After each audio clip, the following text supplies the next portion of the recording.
أعوذ بالله من الشيطان الرجيم.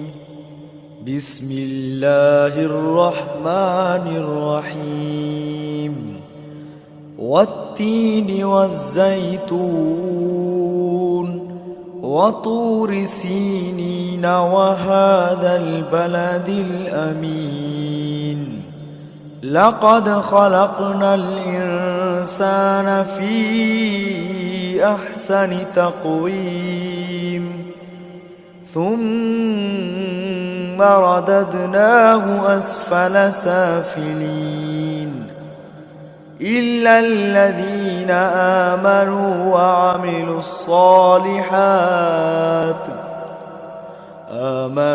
وعملوا الصالحات فلهم أجر غير ممنون.